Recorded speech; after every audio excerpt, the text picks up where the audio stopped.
Hi guys! Nandito na naman ang inyong Lakwatsurang Appraiser. This time, mag-outdoor activities tayo. Yes, you heard it right.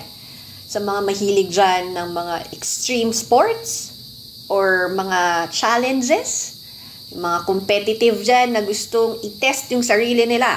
This time, pwede niyong puntahan to. Ito nga pala ay tinatawag na sandbox. Matatagpuan ito sa Porac, Pampanga. So, mahirap kasing puntahan to kung wala kang sasakyan. So, might as well advise na dapat may dala kayong sasakyan.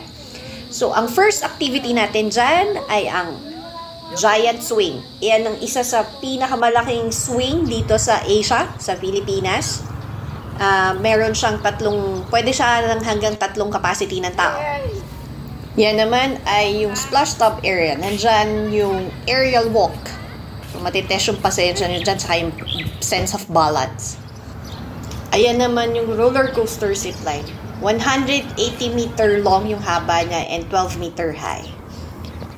Tapos ito yung adventure tower. So, pwede kang mag-free fall dyan or mag-rappelling. Oo nga pala, doon sa roller coaster, kailangan ang minimum na weight ng katawan mo is 40 kilos. Kasi kung masyado kang magaan, hindi ka magsuswing. So, kailangan mabigat ka. So, the heavier, the faster the ride. Kasi, wala naman yan motorized na nagpapaandar. Ano lang po yan? Gravity. So, pag mabigat ka, mabilis yung pag-ikot mo doon sa roller coaster ride.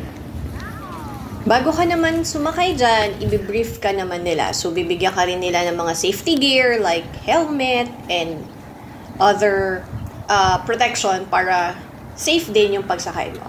Yung price pala niyan, pwede mo siyang i-avail via package or pwedeng gusto mong, kung namamahalan ka, pwedeng isa-isa. Pero ang price nung roller coaster nasa 150 pesos. Tapos pwede ka rin dyan, kahit hindi ka sumakay, pwede ka pumasok dyan. Pero may bayad nga lang na 150 pesos yung entrance fee niya. So, yung sa aerial walk naman, 270. Tapos dyan din sa area na yan, sa mga mahilig mag-kart, merong racing area dyan for kart na nasa 2,500 per 15 minutes. So, nung time na nagpunta kami, sarado siya. So, gusto ko sanang itry. Kaso, sarado sila nung panahong pumasok or nagpunta kami. So, yun lang. Ito ang inyong Lakwatsurang Appraiser. Bye-bye!